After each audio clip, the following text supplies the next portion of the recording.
Olá, olá, meus queridos. Vamos lá para mais uma aula.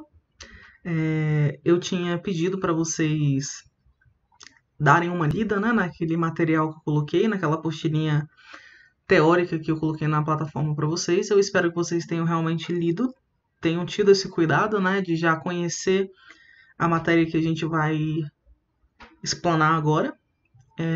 E é muito importante que vocês tenham lido justamente para que essa aula ela fique um pouco mais fluida. De boa? Então vamos lá. A gente vai falar sobre ângulos.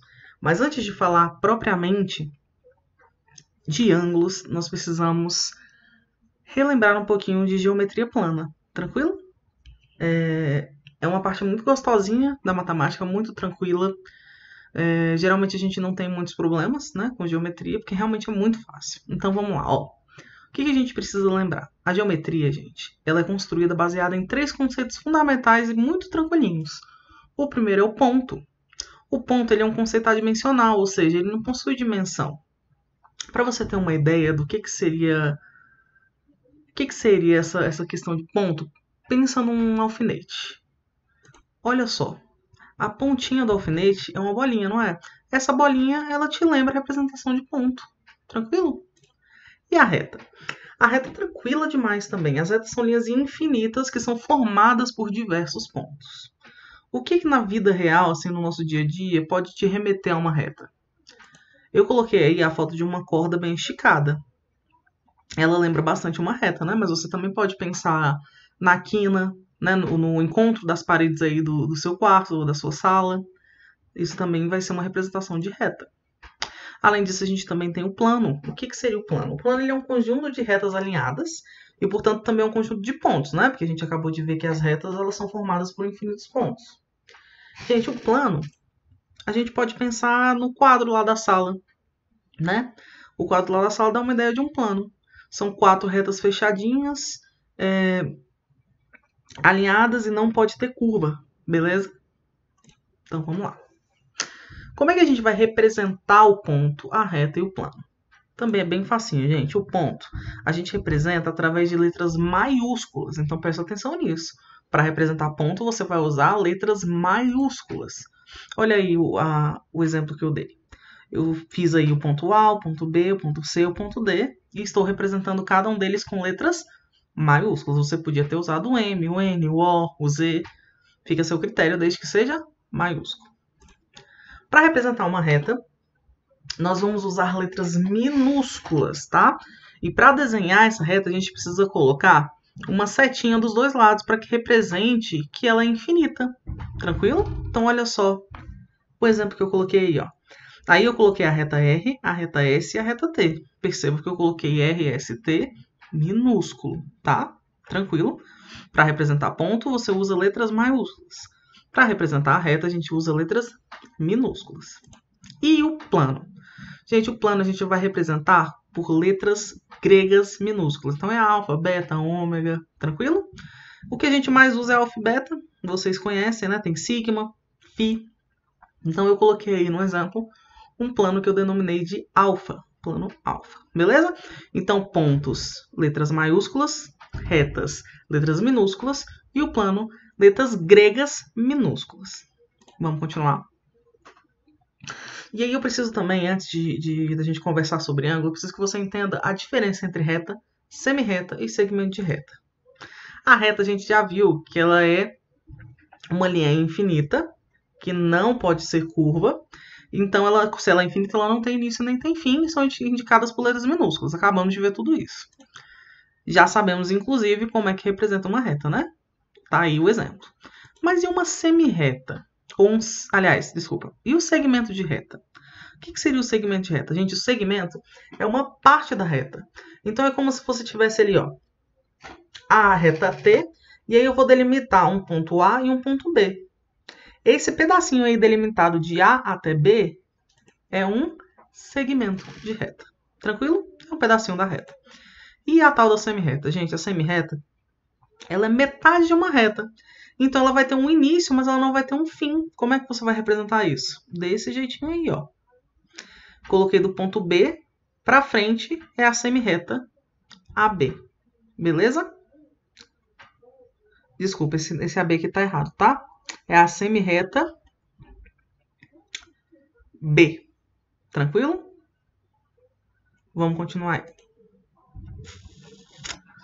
Tipos de pares de retas. Vamos lá, então. Isso daqui também eu acredito que vocês já tenham visto. E é muito tranquilo. Então vamos lá. O primeiro par de reta que a gente vai relembrar são as retas paralelas. O que são retas paralelas, gente? Fácil demais. Retas paralelas são aquelas retas que elas nunca vão se encontrar. Então elas não vão ter um ponto de encontro. Olha o exemplo que eu coloquei aí na tela. A reta S e a reta T, mesmo se você prolongar infinitamente, elas nunca vão se cruzar, nunca vão se encontrar. Beleza? Toda vez que isso acontecer, são retas paralelas. E retas perpendiculares. As retas perpendiculares, diferente das paralelas, elas vão se encontrar. Só que elas vão se encontrar formando um ângulo específico, que é o ângulo reto de 90 graus. Tá? Mais pra frente vocês vão entender a parte de ângulos e que o de 90 graus ele tem um nome especial, que ele pode ser chamado de ângulo reto. Tranquilo? Então olha só o exemplo, como é que fica. O ângulo reto ele forma um Lzinho, né? Então, para ser retas perpendiculares, precisa que elas se encontrem e não somente se encontrem, precisa que esse encontro forme um ângulo de 90 graus. A próxima aí são as retas chamadas coincidentes. Elas são coincidentes porque elas, diferentes lá das paralelas também, e das perpendiculares, ela vai se encontrar sim, mas não é só em um ponto. Ela vai ter todos os pontos em comum com a outra reta. Então, é como se tivesse uma exatamente em cima da outra. Olha aí o exemplo. A reta RS parece que é uma só, mas é porque está uma sobreposta à outra. Ela tem todos os pontos em comum. A reta R é igual à reta S. Tranquilo? Fácil demais. E para finalizar, a gente tem as retas concorrentes, que também são bem tranquilas de entender. As retas concorrentes, basta que elas se encontrem. Ela tem que ter um ponto de encontro. Tem que ser 90 graus? Tem que ser algum outro grau? Não. Basta que se encontrem. Se elas se encontrarem, se tiverem um ponto de encontro de que elas se cruzam, elas serão concorrentes, beleza? Ah, professor, então eu posso dizer que retas perpendiculares são concorrentes? Não tá errado você dizer que elas são, né? Mas quando faz esse ângulo de 90 graus, você sabe que tem um nome específico, elas serão perpendiculares. Agora, se simplesmente se encontrarem não formando o ângulo de 90 graus, elas vão ser concorrentes. Fácil demais. E aí, finalmente, a gente entra em ângulos, que era o que a gente queria mesmo, né? Então, vamos lá, gente. O que é um ângulo? O ângulo nada mais é do que um encontro de duas semirretas que possuem o mesmo ponto de partida, que a gente vai chamar de vértice do ângulo. Então, olha só. É basicamente o que vai te dar o valor, a medida dessa abertura entre essas duas retas, beleza? É isso que a gente chama de ângulo. E aí, gente, claro. Então, vamos lá. Classificação dos ângulos. A primeira classificação que eu trouxe aí para vocês é uma que a gente já deu spoiler, né? Alguns slides atrás. É o ângulo reto. A gente já viu que esse ângulo reto ele é igual a 90 graus. Toda vez que eu falar de um ângulo reto, você tem que saber que ele vale 90 graus. O ângulo raso, ele vai ser o ângulo de 180 graus, beleza? Facinho demais a conta. E o ângulo inteiro, ele é 360 graus. Ele é uma volta completa. Ângulo inteiro. Então, se eu falar de ângulo raso, você sabe que é o ângulo de 180. Se eu falar de ângulo reto, você tem que saber que é o de 90. Se eu falar de ângulo inteiro, você tem que saber que é o de 360 graus. Além disso, nós também temos a classificação de ângulo agudo. O que é um ângulo agudo? O ângulo agudo é aquele que é maior que 0 e menor que 90. Beleza? Maior que 0 e menor que 90. Então, por exemplo, o ângulo de 45 graus, ele é agudo? Porque é maior que 0 e menor que 90. O ângulo de 89 graus, ele é agudo? Sim, é menor que 90 graus. Tranquilo? Depois disso, eu coloquei para vocês o ângulo obtuso. Gente, o ângulo obtuso, ele vai ser maior que 90 graus e menor que 180. Então, vamos lá. Por exemplo, o ângulo de 91 graus é obtuso? Sim, ele é maior que 90 e menor que 180. O ângulo de 120 graus, ele é obtuso? Sim, porque ele é maior que 90 e menor que 180. Tranquilo? E por último aí eu coloquei o ângulo chamado de côncavo. O ângulo côncavo ele vai ser maior que 180 e menor que 360. Então, por exemplo, 190 graus, 200 graus, 350 graus, beleza? Então, vamos lá. Maior que 0 e menor que 90, ângulo agudo. Maior que 90 e menor que 180, obtuso. Maior que 180 e menor que 360, côncavo, beleza? E aí o de 90 graus é o reto, o de 180 é o raso e o de 360 é o inteiro. Vamos continuar aí. Ângulos opostos pelo vértice. Galera, ângulos opostos pelo vértice, que eu também posso chamar de OPV, eles são facinhos demais. Sabe o que acontece? Você vai traçar duas retas concorrentes. Vocês lembram o que são retas concorrentes? São aquelas retas que se encontram. Lembra? Elas têm um ponto de encontro. Tem que ser 90 graus esse ponto de encontro aí, formar um ângulo de 90? Não, beleza? Senão elas seriam perpendiculares. Então tá aí o exemplo de retas concorrentes. Quando você traça essas duas retas que se cruzam, essas retas concorrentes, perceba que formam quatro ângulos. Tá vendo aqui? 1, 2, 3, 4. E aí é que tá. O vértice é esse pontinho aqui. Tranquilo? Esse vai ser o vértice. O que seria um ângulo oposto ao vértice? É o que está do outro lado, como se fosse um espelho. Então, esse ângulo alfa aqui, o oposto ao vértice dele é quem? É esse outro ângulo aqui do outro lado. E ângulos opostos pelo vértice, galera, eles são congruentes, ou seja, eles têm a mesma medida. Se eu disser que aqui é alfa, esse aqui que está oposto também vai ser alfa. Se eu disser que é 50 graus, esse daqui também vai ser 50 graus. O mesmo vai acontecer para esse ângulo aqui, que eu chamei de beta. Se esse aqui é beta, o que está oposto ao vértice dele também é beta. Se esse beta aqui for, sei lá, 120 graus, então esse ângulo aqui sendo 120 graus, o oposto ao vértice dele também aqui, também vai ser 120 graus. Tranquilo? Ângulos opostos pelo vértice, eles são congruentes. O que é ser congruente? É ter a mesma medida. Tranquilo? Muito fácil. E aí agora a gente vai entrar na bissetriz de um ângulo. É muito tranquilo também. A gente define como bissetriz de um ângulo a semirreta que divide o ângulo em duas partes congruentes, ou seja, duas partes de mesma medida. Olha só o exemplo que eu coloquei. Tá vendo esse ângulo EAG? Eu falei que ele vale 60 graus, beleza? É um ângulo de 60 graus. Agora a gente vai traçar a bissetriz. A bissetriz é uma semirreta que divide esse ângulo aí ao meio. Então eu vou traçar, ó lá, tracei. AF vai ser a bissetriz desse ângulo, tá? Dividindo no meio. Se eu dividir no meio, você concorda comigo que esse ângulo aqui, EAF é 30 graus?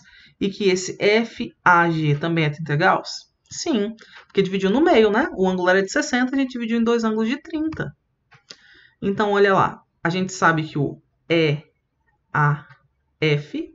é igual ao FAG. Ambos são 30 graus, tranquilo? E se a gente somar esses dois ângulos, o EAF mais o FAG, 30 mais 30, 60. A gente volta para esse ângulo aqui, que é o EAG. Fácil demais a bissetriz, não é não? Ângulos consecutivos e ângulos adjacentes. Olha só que interessante. Não é difícil, mas é muito fácil de você se perder se confundindo, beleza? Então, vamos prestar bastante atenção para você não cair nessa armadilha. O que são ângulos consecutivos? Meninos, ângulos consecutivos são dois ângulos que possuem o mesmo vértice e um lado deles tem que ser comum. Então, olha só. Presta atenção aqui nesse exemplo que eu coloquei. Vamos achar os ângulos consecutivos daqui, Tem que ter o mesmo vértice e o mesmo lado. Então, o AOC e o COB, eles são consecutivos? Vão ser, porque olha só. AOC é esse ângulo aqui, E o COB é esse daqui. Perceba, o O é o vértice, mesmo vértice. E qual é o lado que eles têm em comum? O OC. Então, eles são consecutivos. Tem outro? Tem. O AOC e o AOB. Perceba aqui, AOC é esse aqui e o AOB é esse grandão aqui. Eles têm o mesmo vértice? Tem. Tem um lado em comum? Tem. O AO. Beleza? Então, são consecutivos. E o último par aí de ângulos consecutivos que a gente vai ter vai ser o COB e o AOB. Beleza? O COB é esse aqui, o AOB é esse aqui. Então, vamos lá. Mesmo vértice. O O. Tranquilo. Mesmo lado? Qual vai ser o mesmo lado deles? Vai ser o OB, né? O OB vai ser o lado em comum. Então, se tem mesmo vértice e tem um lado em comum, são ângulos consecutivos. E o tal do ângulo adjacente? O que são ângulos adjacentes? Dois ângulos vão ser adjacentes, galera, quando eles vão ser consecutivos, só que eles não vão poder possuir pontos internos. Como assim, professor? Olha só. Olha para esse mesmo exemplo que eu coloquei aqui. O ângulo AOC e COB. Vamos dar uma olhada aqui, AOC e COB. Eles vão ser adjacentes? Vão. Porque perceba, o AOC e o COB, eles não vão ter nenhum ponto interno. Beleza? Não tem ponto interno. Como assim? Vamos ver outro par de ângulo? Vamos ver esse daqui, ó. O AOC e o AOB. Percebam. A AOC é esse daqui vermelho e o AOB é todos os dois aqui juntos, beleza? Se você perceber, esses dois pares de ângulos vão ter esse ângulo interno aqui, ó. O C vai ficar no meio deles. Se ele tem ponto interno, ele não vai ser adjacente. Tranquilo? Fácil demais, né? Então, para ser adjacente, ele tem que ser consecutivo, ele tem que ter o mesmo vértice e um lado em comum, mas não pode ter nenhum ponto interno, tá bom? Não pode ter ponto interno. Então, vamos continuar. Tá quase acabando, prometo. Casas particulares de soma de dois ângulos. Olha só. Nós temos ângulos complementares. O que são ângulos complementares? É fácil, gente. São ângulos que quando você soma, o resultado dá 90 graus. Somou, deu 90 graus, são ângulos complementares. Então, olha só que interessante. Tá vendo aí esse exemplo que eu coloquei? Se você somar esse alfa e esse beta, você percebe que está fazendo 90 graus? Olha só. Um L perfeito, tá vendo? Então, você sabe que A mais beta é igual a 90 graus, porque eles são ângulos complementares. E aí, olha só. Você pode encontrar o valor de alfa e encontrar o valor de beta? Pode. Para encontrar o valor de alfa, basta que você jogue o beta para o outro lado. Então, vai ficar alfa 90 menos beta, né? E para achar o valor de beta, aí você joga o alfa para lá. Então, beta vai ser 90 menos alfa. Então, vamos colocar isso em números? Imagina comigo que esse ângulo aqui, esse alfa, ele vale 50 graus. Se ele vale 50 graus e você sabe que eles são complementares, a soma é 90, não é? Se aqui é 50, quanto que tem que ser o beta? Ó, não quero beta, então você vai fazer 90 menos o valor do alfa. O alfa eu falei que era 50, então 90 menos 50, 40.